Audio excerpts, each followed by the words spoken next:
Hello दोस्तों, स्वागत है आपका अपने यूट्यूब चैनल स्टडी अड्डा आर के जीके के चैनल पर। आज हम इस वीडियो में दिल्ली पुलिस कांस्टेबल के प्रैक्टिस सेट को कवर करने वाले हैं। आज का जो क्वेश्चन है वे सारे महत्वपूर्ण है, तो वीडियो को पूरा और ध्यान से जरूर देखिएगा। तो बिना देरी के करते हैं वीडियो को स्टार्ट। आपका क्वेश्चन है, पेरिस शहर स्थित है। पेरिस शहर जो है वह किस नदी पर स्थित है? आपके ऑप्शन है ए सीन नदी के तट पर, बी विस्टुला नदी के तट पर, सी टाइबर नदी के तट पर, या राइन नदी के तट पर। तो पेरिस शहर किस नदी के तट पर है? तो ऑप्शन ए आपका करेक्ट जवाब हो जाता है सीन नदी के तट पर। जो पेरिस शहर है वह किस नदी के तट पर है? सीन नदी आपका सही जवाब हो जाएगा।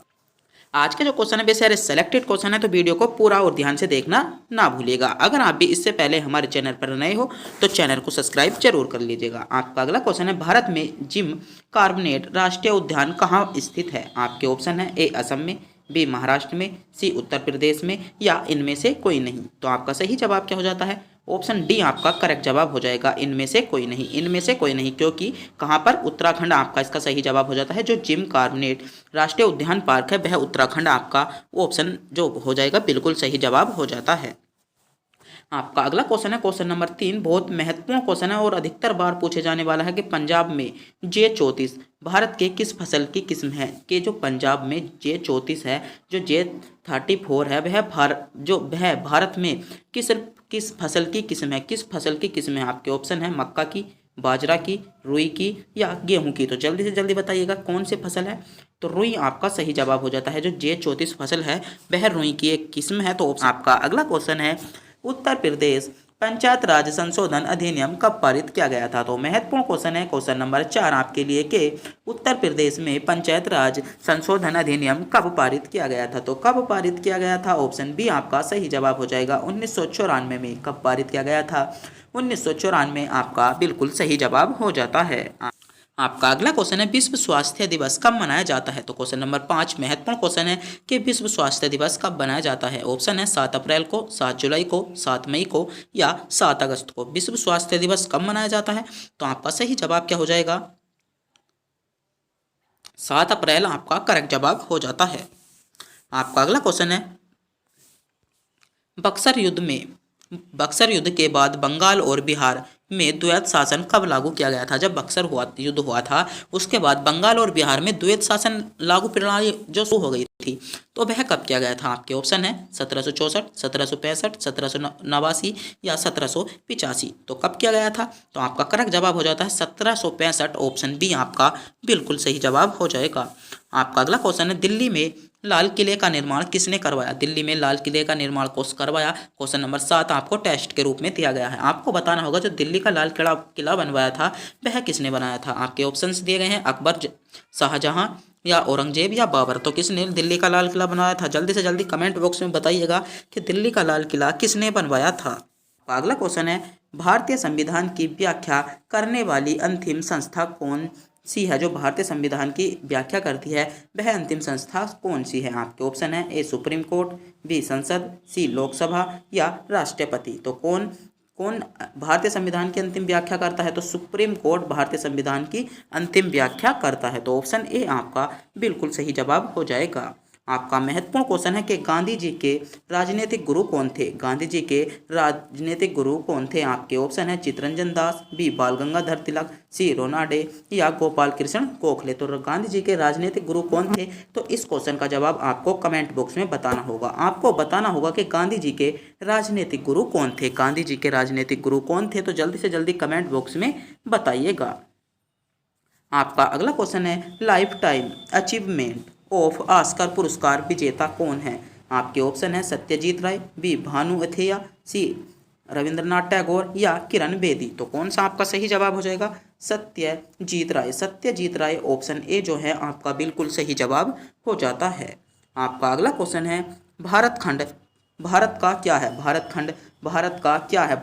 भारत का दूसरा नाम है, भारत खंड एक राष्ट्र है, या सभ्यता है, या अन्य, या इससे अलग। तो भारत खंड क्या है? भारत खंड भारत का दूसरा नाम। ऑप्शन ए आपका सही जवाब हो जाएगा। आपका अगला क्वेश्चन है, उष्ण कटिबंधीय नम पर्णपाती वन उत्तर प्रदेश के किस क्षेत्र में मिलते हैं? आपके ऑप्शन है ए तराई और भार क्षेत्र में, सी गंगा मैदानी क्षेत्र में, दक्षिण पठारी क्षेत्र में, या संपूर्ण उत्तर प्रदेश में। तो किस प्रदेश में जो नया जो नम पर्णपाती वन है वह कहाँ मिलते हैं, तो कहाँ पर मिलते हैं, ऑप्शन ए आपका सही जवाब हो जाता है तराई एवं भावर क्षेत्रों में। तो ऑप्शन ए जो है आपका विकल्प ए जो है बिल्कुल सही जवाब हो जाएगा। आपका अगला क्वेश्चन है ग्रांड ट्रंक सड़क या ग्रांड ट्रंक रोड की योजना किसने बनवाई थी। आपका क्वेश्चन है कि ग्रांड ट्रंक जो रोड थी वह किसने बनवाई थी।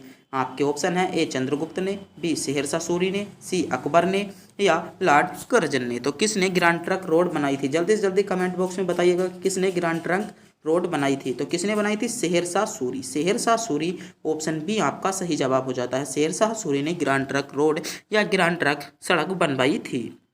आपका अगला क्वेश्चन है भारतीय वन सर्वेक्षण विभाग की स्थापना, भारतीय जो वन सर्वेक्षण विभाग है उसकी स्थापना कब की गई थी, कब की गई थी। आपके ऑप्शन है ए 1999 में, बी 1989 में, सी 1981 में या इनमें से कोई नहीं। तो किस में की गई थी, तो जो भारतीय वन सर्वेक्षण विभाग था उसकी स्थापना कब की गई थी, 1981 में। आपका बिल्कुल सही जवाब हो जाएगा। आपका अगला क्वेश्चन है भारत पाक बगलियार परियोजना निम्नलिखित नदियों में से किस पर एक स्थित है। झेलम नदी पर स्थित है, सतलज नदी पर स्थित है, ब्यास या चिनाब नदी पर। तो किस नदी पर स्थित है, तो किस नदी पर स्थित है, चिनाब नदी आपका करेक्ट जवाब हो जाता है। ऑप्शन डी जो है आपका बिल्कुल करेक्ट जवाब हो जाएगा। कौन सी नदी पर स्थित है, चिनाब नदी जो है आपका सही जवाब हो जाता है। आपका अगला क्वेश्चन है भारत के किस राज्य में फुलर झील स्थित है।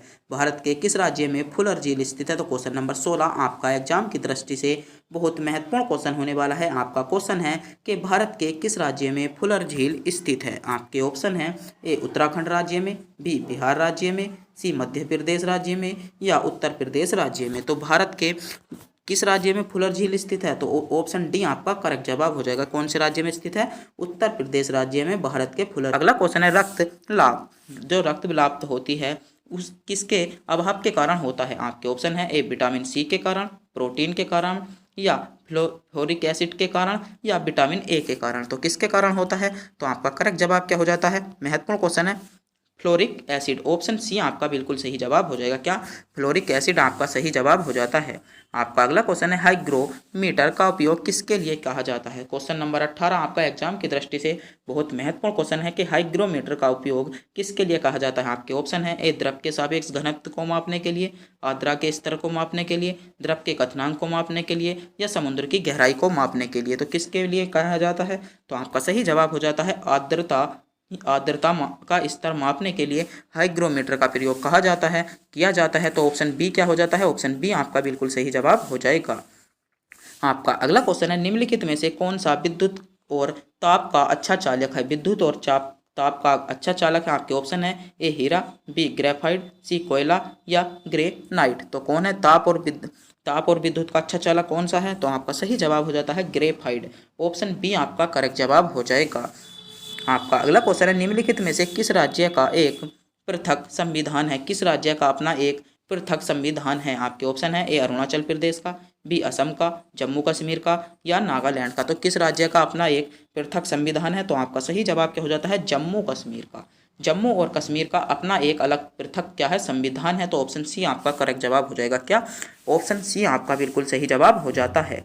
आपका अगला क्वेश्चन है लिब्राहान आयोग किससे संबंधित है। किससे संबंधित है, तो किससे संबंधित है, तो आपका सही जवाब क्या हो जाएगा, बाबरी मस्जिद ध्वंस से जो बाबरी मस्जिद ध्वंस है उससे संबंधित है, विध्वंस से। तो ऑप्शन सी आपका बिल्कुल करेक्ट जवाब हो जाएगा। आपका अगला क्वेश्चन है भारत के संविधान का भाग 3 किससे संबंधित है। जो संविधान का जो भाग 3 है वह किससे संबंधित है। आपके ऑप्शन है ए मौलिक अधिकारों से, बी राज्य के नीति निर्देशक तत्वों से, सी मौलिक कर्तव्यों से या नागरिकता से। तो भारत के संविधान का भाग 3 किससे संबंधित है, तो आपका सही जवाब क्या हो जाता है, मौलिक अधिकारों से संबंधित है। किससे, मौलिक अधिकारों से भारत के संविधान का भाग 3 संबंधित है। तो ऑप्शन क्या हो जाएगा, ऑप्शन ए आपका बिल्कुल करेक्ट जवाब हो जाता है। आपका अगला क्वेश्चन है निम्नलिखित में से कौन केंद्रीय मंत्रिमंडल का सदस्य बने बिना भारत का प्रधानमंत्री बना था। ऐसा कौन था जो मंत्रिमंडल का जो केंद्रीय मंत्रिमंडल है उसके सदस्य बने बिना ही क्या बन गया था, भारत का प्रधानमंत्री या भारत का पीएम बन गया था। आपके ऑप्शन है A Chaudhary Charan Singh, B H D Devegowda, C Morarji Desai या आर के गुजराल। तो कौन बना था? तो आपका सही जवाब क्या हो जाता है? ऑप्शन ए आपका करेक्ट जवाब हो जाएगा, चौधरी चरण सिंह। चौधरी चरण सिंह एक ऐसे व्यक्ति थे जो केंद्रीय मंत्रिमंडल के सदस्य बने बिना ही भारत के पीएम बन गए थे। तो ऑप्शन ए क्या है? ऑप्शन ए आपका बिल्कुल सही जवाब हो जाएगा। आपका अगला क्वेश्चन है 22वां फुटबॉल विश्व कप 2022 कहाँ पर होगा? जो 2022 है वह कहाँ हुआ है? तो थोड़ा सा जो प्रैक्टिस सेट जो पिछला है तो इसमें 2022 का पूछा है, मगर आपसे क्या जो 2023 का आपको क्रिकेट जो वनडे जो क्रिकेट में चल रहा है, जो वर्ल्ड कप चल रहा है इस टाइम पर, आपने देखा होगा क्रिकेट में जो वर्ल्ड कप चल रहा है उसका आयोजन से आपसे क्वेश्चन पूछे जा सकते हैं। क्रिकेट वर्ल्ड कप से आपसे क्वेश्चन पूछे जा सकते हैं। आपके ऑप्शन है कि अमेरिका में हुआ था, रूस में हुआ था, कतर या चीन में। तो कहाँ पर हुआ था? तो आपका सही जवाब क्या हो जाता है? ऑप्शन सी आपका सही जवाब हो जाता है। जो 22वां फीफा फुटबॉल विश्व कप था कहाँ पर हुआ था? कतर में हुआ था। आपका अगला क्वेश्चन है पुस्तक मैन कैम्प का जो लेखक है वह कौन है? तो महत्वपूर्ण क्वेश्चन है, तो उसके लेखक कौन है? ऑप्शन ए आपका सही जवाब हो जाएगा, एडोल्फ हिटलर। कौन है? Adolf Hitler. ऑप्शन ए आपका बिल्कुल सही जवाब हो जाता है। आपका अगला क्वेश्चन है कोर्ट का खेल है, कोर्ट का कौन सा खेल है? आपके ऑप्शन है A badminton, B lawn tennis, basketball या ये सभी। तो फोर्ट के कौन से खेल हैं? तो फोर्ट के कौन से खेल हैं? ऑप्शन डी आपका करेक्ट जवाब हो जाता है। ये सभी खेल जो हैं वे फोर्ट के खेल हैं। आपका अगला क्वेश्चन है और महत्वपूर्ण क्वेश्चन है कि फुटबॉल से जुड़ा हुआ शब्द नहीं है। फुटबॉल से जुड़ा हुआ शब्द कौन सा नहीं है? तो फुटबॉल से जुड़ा हुआ शब्द कौन सा नहीं है? Penalty corn. कौन सा? पेनल्टी कॉर्न जो है वह फुटबॉल से जुड़ा हुआ नहीं है। तो ऑप्शन डी जो है आपका बिल्कुल करेक्ट जवाब हो जाएगा। आपका अगला क्वेश्चन है एपी शेल्टर शब्द का उपयोग वर्णमाला में वर्णन के लिए किया जाता है। किसके वर्णन के लिए किया जाता है? समुद्री तरंग के लिए, सुनामी के लिए, भूकंप के लिए या ग्लेशियर के लिए। तो क्वेश्चन नंबर 28 आपका एग्जाम की दृष्टि से बहुत ही महत्वपूर्ण क्वेश्चन होने वाला है। तो आपको बताना होगा कि इस शब्द का प्रयोग किसके लिए कहा जाता है। तो किसके लिए किया जाता है? आपका करेक्ट जवाब हो जाता है किसके लिए कहा जाता है? भूकंप के लिए किया जाता है। भूकंप आपका बिल्कुल सही जवाब हो जाएगा। आपका अगला क्वेश्चन है इनमें से कौन सा शहर यमुना के तट पर बसा हुआ नहीं है? आपको बताना होगा ऐसा कौन सा शहर है जो यमुना के तट पर बसा हुआ नहीं है। दिल्ली, आगरा, मथुरा या लखनऊ। तो कौन सा शहर जो यमुना के तट पर नहीं बसा? तो कौन सा शहर है? तो आपका सही जवाब क्या हो जाता है? लखनऊ। लखनऊ जो लखनऊ है वह यमुना के तट पर नहीं बसा। तो ऑप्शन डी आपका बिल्कुल करेक्ट जवाब हो जाएगा। आपका अगला क्वेश्चन है बक्सर का युद्ध कब हुआ था? बक्सर का युद्ध कब हुआ था? क्वेश्चन नंबर 30 बहुत महत्वपूर्ण क्वेश्चन है कि बक्सर का युद्ध कब हुआ था? 1757 एडी में, 1760 एडी में, 1764 एडी में या 1768 एडी में। तो बक्सर का युद्ध कब हुआ था? तो आपका सही जवाब क्या हो जाता है? ऑप्शन सी आपका सही जवाब हो जाएगा, 1764 एडी में क्या हुआ था? बक्सर का युद्ध हुआ था। आपका अगला क्वेश्चन है नगर निगम के प्रधान हैं, जो नगर निगम का प्रधान होते हैं वह कौन होते हैं? आपके ऑप्शन है ए चेयरपर्सन, बी काउंसिलर, मेयर या कलेक्टर। तो नगर के जो प्रधान होते हैं वह कौन होते हैं? तो आपका सही जवाब क्या हो जाएगा? ऑप्शन सी आपका सही जवाब हो जाता है। कौन होते हैं? मेयर होते हैं। मेयर आपका बिल्कुल सही जवाब हो जाएगा। आपका अगला क्वेश्चन है भारत में सैन्य बलों का कमांडर कौन होता है? जो भारत में सैन्य बल होते हैं उनका कमांडर कौन होता है? तो क्वेश्चन नंबर 32 बहुत महत्वपूर्ण क्वेश्चन है दिल्ली पुलिस एग्जाम के लिए कि भारत में सैन्य बलों का कमांडर कौन होता है। आपके ऑप्शन है ए राष्ट्रपति, बी उपराष्ट्रपति, प्रधानमंत्री या सुप्रीम कोर्ट का मुख्य न्यायाधीश। तो कौन होता है? तो आपका सही जवाब क्या हो जाएगा? ऑप्शन ए आपका करेक्ट जवाब हो जाता है, राष्ट्रपति। जो भारत में सैन्य बलों का कमांडर होता है वह कौन होता है? राष्ट्रपति आपका बिल्कुल करेक्ट जवाब हो जाएगा। आपका अगला क्वेश्चन है इनमें से कौन सा देश यूएन सिक्योरिटी काउंसिलिंग का स्थायी सदस्य नहीं है? तो कौन सा देश नहीं है? तो आपका सही जवाब क्या हो जाता है? ऑप्शन डी स्पेन नहीं है। स्पेन आपका बिल्कुल सही जवाब हो जाएगा।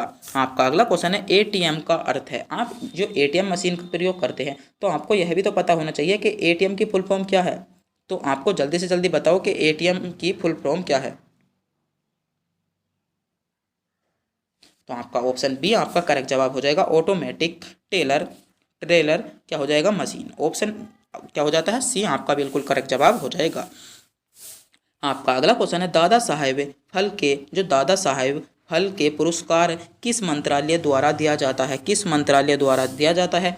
आपके ऑप्शन है ए समाज कल्याण द्वारा, बी न्यायिक मामलों द्वारा, गृह मामले द्वारा या सूचना व प्रसारण द्वारा। तो किसके द्वारा दादा साहेब फाल्के पुरस्कार दिया जाता है? तो किसके द्वारा दिया जाता है? ऑप्शन डी आपका बिल्कुल करेक्ट जवाब हो जाएगा, सूचना व किसके प्रसारण के द्वारा दिया जाता है। आपका अगला क्वेश्चन है, गुजरात की एक लोकप्रिय नृत्य शैली है। गुजरात की एक लोकप्रिय नृत्य शैली कौन सी है? तो गरबा। ऑप्शन ए आपका सही जवाब हो जाएगा। गरबा जो है वह गुजरात की एक क्या है, नृत्य शैली है।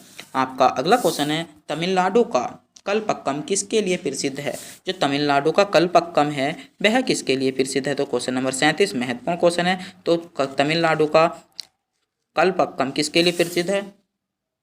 Atomic power centre station. कौन सा? एटॉमिक पावर स्टेशन के लिए जो तमिलनाडु का कलपक्कम है वह प्रसिद्ध है। तो ऑप्शन बी आपका क्या हो जाएगा? ऑप्शन बी आपका सही जवाब हो जाएगा। आपका अगला क्वेश्चन है, ओटिक्स नामक किससे संबंधित है? ओटिक्स नामक किससे संबंधित है? जो ओटिक्स नाम है वह किससे संबंधित है? तो ओटिक्स नाम किससे संबंधित है? लिफ्ट से संबंधित है। किससे है? लिफ्ट से संबंधित है ओटिक्स नाम। तो ऑप्शन डी जो है बिल्कुल सही जवाब हो जाएगा। सारे सेलेक्टेड क्वेश्चन चल रहे हैं तो वीडियो को लाइक जरूर कर दीजिएगा और कमेंट बॉक्स में भी यह बताना ना भूलें कि आप कितने क्वेश्चनों का जवाब जानते थे। आपका अगला क्वेश्चन है, उस रोग का नाम बताइए जिसके लिए अभी तक कोई टीका नहीं बना। उस रोग का नाम बताइए जिसके लिए अभी तक कोई टीका नहीं बना। तो जल्दी से जल्दी बताइए कि ऐसा कौन सा नाम है जिसके लिए अभी तक कोई टीका नहीं मिला। तो आपका सही जवाब क्या हो जाता है? एड्स। एड्स के लिए अभी तक कोई टीका नहीं बना है। तो ऑप्शन ए आपका बिल्कुल सही जवाब हो जाएगा। आपका अगला क्वेश्चन है, महाभारत किसने लिखा था? महाभारत किसने लिखा था? क्वेश्चन नंबर 40 महत्वपूर्ण क्वेश्चन है, महाभारत किसने लिखा था? आपके ऑप्शन है ए महर्षि वेदव्यास ने, कालिदास ने, वाल्मीकि ने या तुलसीदास ने। तो किसने महाभारत लिखा था? जल्दी से जल्दी कमेंट बॉक्स में बताइएगा कि महाभारत किसने लिखा था। तो महाभारत किसने लिखा था? ऑप्शन ए आपका करेक्ट जवाब हो जाएगा, महर्षि वेदव्यास ने। महर्षि वेदव्यास ने क्या लिखा था? महाभारत लिखा था। तो ऑप्शन ए जो है आपका क्या हो जाता है? ऑप्शन ए आपका सही जवाब हो जाएगा। आपका अगला क्वेश्चन है, इनमें से कौन सा स्टेडियम दिल्ली में नहीं है? इनमें से ऐसा कौन सा स्टेडियम है जो दिल्ली में नहीं है? आपके ऑप्शन है A Chepauk stadium, B Shivaji stadium, Jawaharlal Nehru stadium, Indira Gandhi indoor stadium. तो कौन सा स्टेडियम दिल्ली में नहीं है? तो आपका सही जवाब क्या हो जाता है? चेपक स्टेडियम। चेपक स्टेडियम जो है वह दिल्ली में नहीं है। तो ऑप्शन ए क्या हो जाता है? ऑप्शन ए आपका बिल्कुल सही जवाब हो जाएगा। आपका अगला क्वेश्चन है, IST और GMT के बीच के समय का अंतर कितना है? तो महत्वपूर्ण क्वेश्चन है। Question number 42 time and zone से आपका क्वेश्चन पूछा गया है कि IST और GMT के बीच का जो अंतर है वह कितना है। जो भूगोल में आपका टॉपिक है टाइम एंड जोन, पूरा एक टॉपिक है, उसके ऊपर आपको एक वीडियो मिल जाएगी। तो उससे बहुत ही अच्छा क्वेश्चन पूछे जाते हैं। और टाइम एंड जोन से आपको प्रत्येक एग्जाम में, चाहे वे IAS PCS लेवल का भी एग्जाम है ना, तो उनमें भी आपको एक नए क्वेश्चन मिल जाता है। तो आपका इसका सही जवाब क्या हो जाता है? 5 घंटे 30 मिनट का अंतर है। कितना है? 5 घंटे 30 मिनट का अंतर है। तो ऑप्शन सी आपका बिल्कुल सही जवाब हो जाएगा। आपका अगला क्वेश्चन है, इनमें से कौन आर्ट ऑफ लिविंग के प्रचारक हैं? तो कौन है? आपके ऑप्शन है ए श्री रविशंकर, बी स्वामी रामदेव, सी स्वामी अग्निवेश या रजनीश। तो कौन है? तो आपका सही जवाब क्या हो जाता है? ऑप्शन ए आपका सही जवाब हो जाता है श्री रविशंकर। कौन? श्री रविशंकर आपका बिल्कुल करेक्ट जवाब हो जाएगा।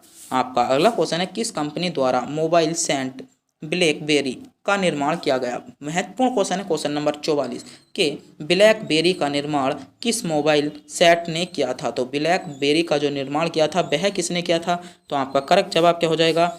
RIS ने। किसने करा था? RIS ने किया था। तो ऑप्शन डी आपका बिल्कुल सही जवाब हो जाएगा। आपका अगला क्वेश्चन है, रबर के प्रमुख बागान कहाँ पाए जाते हैं? जो रबर के प्रमुख बागान हैं वह कहाँ पाए जाते हैं? आपके ऑप्शन है ए मलेशिया में, बी कनाडा में या अलास्का में या मैक्सिको में। तो कहाँ पर रबर के बागान पाए जाते हैं? तो रबर के बागान कहाँ पर पाए जाते हैं? तो ऑप्शन ए आपका करेक्ट जवाब हो जाएगा, मलेशिया में। मलेशिया आपका बिल्कुल सही जवाब हो जाता है। आपका अगला क्वेश्चन है, भागीरथी और अलकनंदा नदी कहाँ मिलती हैं? तो महत्वपूर्ण क्वेश्चन है। क्वेश्चन नंबर 46 के भागीरथी और अलकनंदा नदी आपस में कहाँ पर मिलती हैं? आपके ऑप्शन है ए हरिद्वार में, बी देवप्रयाग में, देहरादून में या गोमुख में। तो कहाँ पर मिलती है? देवप्रयाग आपका सही जवाब हो जाएगा। जो भागीरथी और अलकनंदा नदी हैं वह देवप्रयाग में मिलती हैं। तो ऑप्शन बी क्या हो जाता है? ऑप्शन बी आपका करेक्ट जवाब हो जाता है। भागीरथी और अलकनंदा कहाँ पर मिलती हैं? देवप्रयाग में मिलती है। आपका अगला क्वेश्चन है, मानसून शब्द को कहाँ से लिया गया? जो मानसून शब्द है वह कहाँ से लिया गया है? लैटिन भाषा से, संस्कृत, उर्दू या अरबी शब्द है? जो मानसून शब्द है वह कौन सी भाषा का शब्द है? तो क्वेश्चन नंबर 47 महत्वपूर्ण क्वेश्चन है। तो कौन सी शब्द है? अरबी शब्द है। जो मानसून शब्द है वह कौन सा शब्द है? अरबी शब्द आपका बिल्कुल सही जवाब हो जाएगा। आपका अगला क्वेश्चन है, जापानी एनसेफेलाइटिस का कारक कौन है? तो कौन है? तो जल्दी से जल्दी बताइए कौन हो जाता है? विषाणु आपका सही जवाब हो जाएगा। ऑप्शन बी आपका करेक्ट जवाब हो जाता है, विषाणु। आपका अगला क्वेश्चन है, इनमें से कौन सी धातु एक द्रव है? इनमें से कौन सी धातु एक द्रव है? पारा, सोडियम, एल्युमिनियम या जस्ता? तो जल्दी से जल्दी बताइएगा। आपको बताना होगा, आपको 4 विकल्प दिए गए हैं, आपको बताना है। टेस्ट के रूप में आपको अंतिम 2 क्वेश्चन दिए गए हैं। इनमें से कौन सी धातु द्रव है? जल्दी से जल्दी बताइए जा, कौन सी धातु द्रव है? तो कौन सी धातु द्रव है? पारा। पारा आपका सही जवाब हो जाएगा। पारा एक धातु भी है और द्रव भी है। तो ऑप्शन ए क्या है? ऑप्शन ए आपका सही जवाब हो जाता है। आपका अगला क्वेश्चन है, मानव नेत्र का कार्य प्रणाली इनमें से किसके समरूप है? जो मानव नेत्र की जो कार्य प्रणाली है वह किसके समरूप है? आपके ऑप्शन है, एक कैमरे की तरह कार्य करता है मानव का नेत्र, या टेलीस्कोप की तरह कार्य करता है मानव का नेत्र, या माइक्रोस्कोप की तरह, या पेरिस्कोप की तरह। तो किसकी तरह जो मानव का नेत्र है वह कार्य करता है? तो किसकी तरह करता है? तो आपको जल्दी से जल्दी बताइएगा कि किसकी तरह मानव स्कोप कार्य करता है। तो किसकी तरह करता है? कैमरा आपका बिल्कुल सही जवाब हो जाता है। ऑप्शन ए, जो मानव के नेत्र की जो कार्य प्रणाली होती है वह एक कैमरा, जैसे हम फोटो खींच लेते हैं उसी तरह आपने देखा होगा हमारी याददाश्त में बस जाती है मानव नेत्र द्वारा कोई वस्तु देखी हुई। आपने अपने रिश्तेदार देखे होंगे तो वह एक बार देखने पर उनकी छवि बहुत दिनों लोग बनी रहती है। तो आप किसकी तरह कार्य करता है? मानव नेत्र जो करता है कैमरे की तरह कार्य करता है। तो आज के जो क्वेश्चन थे वे सारे सेलेक्टेड थे। अगर आपने भी वीडियो पूरी देखी हो तो मैं मानता हूं कि आपको इस वीडियो से बहुत सारे क्वेश्चन आपके एग्जाम में देखने को मिल जाएंगे। तो ऐसी ही वीडियो देखने के लिए हमारे चैनल को सब्सक्राइब, वीडियो को लाइक और एक प्यारा से कमेंट करना ना भूलें। तब तक के लिए मिलते हैं अगली वीडियो में।